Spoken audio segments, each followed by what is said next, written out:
YouTube? It is Magic Mistress here today with another divine form video, and today we're going to be talking about phoenixes. And I am a phoenix, so hello everyone. If you resonate with things I'm about to talk about, you may be a phoenix as well. And in order to really tell if you do have a divine form, is that you have to know if you are a starseed or if you are from Earth. So in order to figure out if you're a starseed, there's many videos on them. There is, I believe, 12 types, and I would highly recommend looking into that before watching this video. But if you do believe that you are a starseed, that means that you may have a divine form in space. And basically, a divine form is comparable to a human body, but it contrasts in the way that it is your soul and body in one in space. So on Earth, we have the mind, body, soul, spirit, and they're all separate. And one of the biggest life lessons as humans is that we're all supposed to integrate them, versus in space, they are just connected. So your soul is your body. And this is why on Earth, we can hear about people saying how we are nature, how we are the tree, things like that. It's talking about the law of oneness because that originally comes from space. However, on Earth, as humans, it's harder for us to comprehend because they are separate on Earth. So in space, if you have a divine form, that means that your form is you. So it's not like you have a form, it's like you are the form. You are the soul and the form is the soul. And I'm calling it a form and not a body because body means that you are separate from it. So it really is a form, and this form can show your psychic abilities that you have here on Earth and also the way that you go about life in space.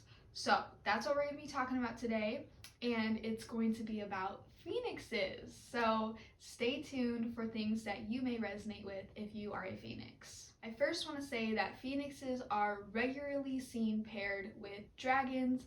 This can be seen as all the way back into the Bible, right when everything began. They have that yin and yang energy that they do need each other because they are both extremes on opposite ends. So phoenixes are not materialistic, but they are very hard workers, whereas the dragon is materialistic and they like to be more lenient with their lifestyle.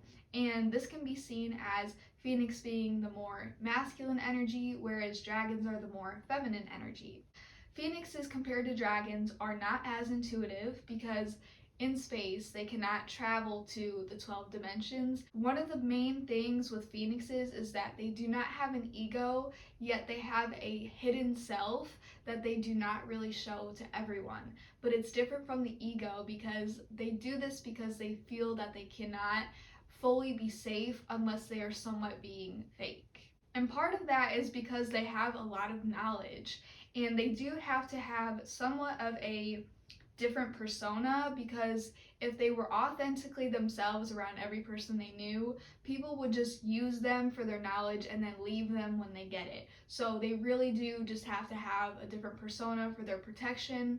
And this is different than the dragons because the dragons have the ego for their own benefit. They like to have the ego and see what it can get them. The phoenixes have to have a different persona. It's for survival, not for pleasure. And just like dragons, they are very close to their home. They both resonate with providing for their family, just in different ways. I like to think of the comparison as dragons being the mother and phoenixes being the father, because they value intelligence as they have very active minds and all are of other things or their work, versus the dragons have very active minds, but the dragon thinks about themselves. The phoenix is always thinking about everything but themselves. And because of this, they may not be as intuitive as the dragon because it takes knowing the self to become intuitive. And because of this, some phoenixes may be slower to evolvement or finding their true self. And the majority of them live in a tainted vibration to the end because of their inability to explore and better themselves. And this can also mean that they can attract relationships that are with ill-intentioned people, and they may assume that everyone is as trusting and as reliable as them. Phoenix is the only bird that can be seen as an angel. other than silver dolphins that also have wings, but we won't get into that in today's video. I just felt like I had to say that because if you are a phoenix, there's a really high chance that you're also an angel. They may continuously look for home and relationships if they can't find it in themselves because they can struggle to be alone. They may turn to substances to avoid any confrontation with the self.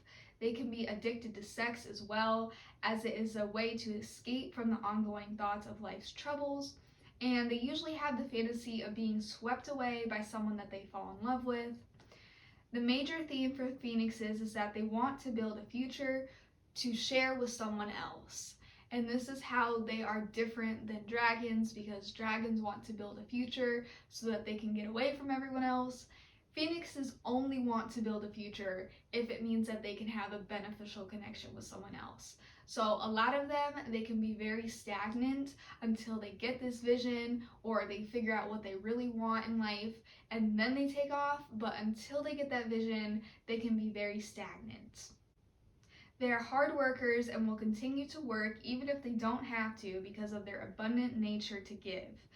An evolved phoenix is able to have developmental connections with people, while an unevolved or stagnant phoenixes simply uses people to get out of their head. They can also get in the cycle of avoiding growth because of substance issues or being too busy in their family's responsibilities.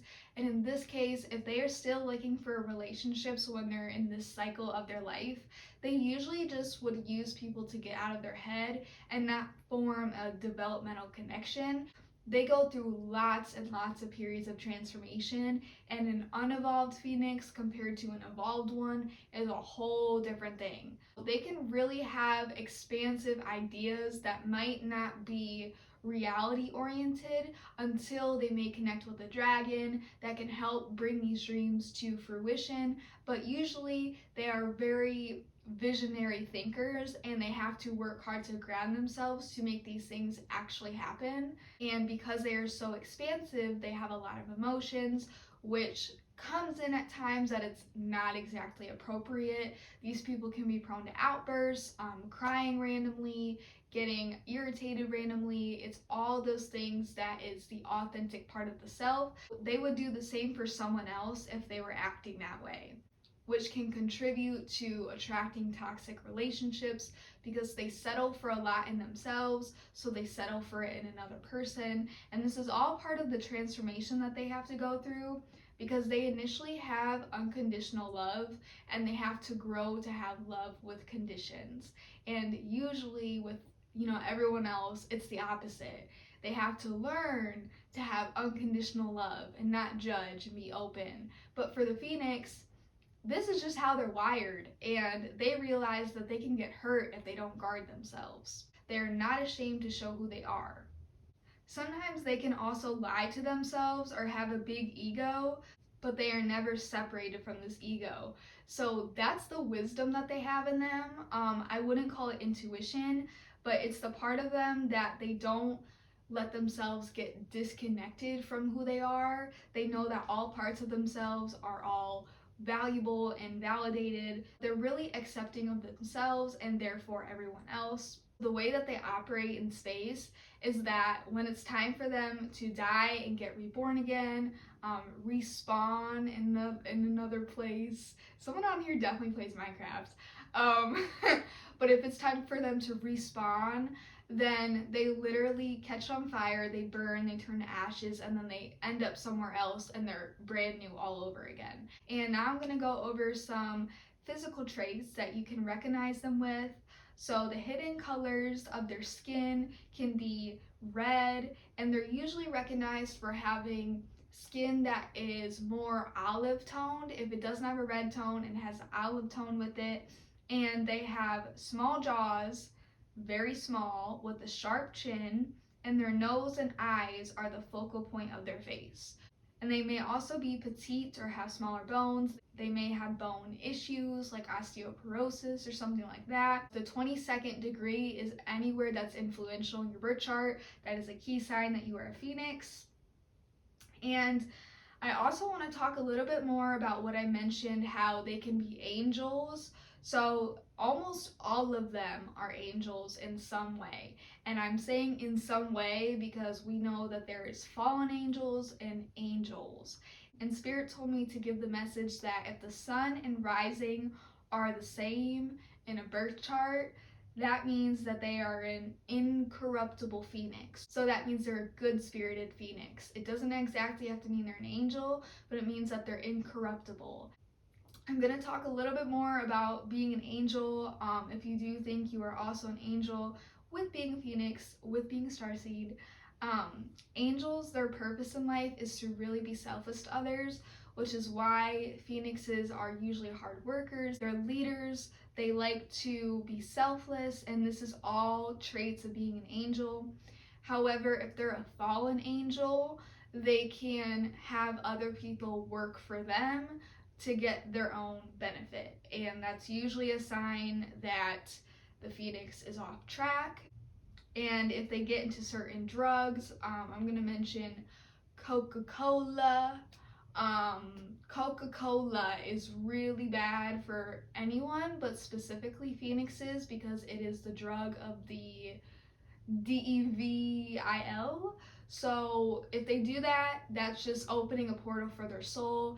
And a lot of phoenixes, I know that if they did do that, they've had issues their whole life with like being a good person. It's just very hard after you do that. And a corrupted phoenix means that they are in a fallen angel, and those are the ones that yeah, they're not very good because they have all this knowledge and everything, but they're using it for ill intent. So those are the ones that they may have a sun and rising that are different, and if they're not corrupted, then they're on the way to being corrupted, and they need to really protect themselves at all times to make sure that doesn't happen. They may be prone to having ill intentions, that type of thing. I think that fallen angels are worse than the crocodiles, so don't play with a phoenix because you don't know if they're good or not, you know? But yeah, that is the end of this video. If you resonated with this, I would love to hear about that in the comments. But other than that, I will see you in the next video.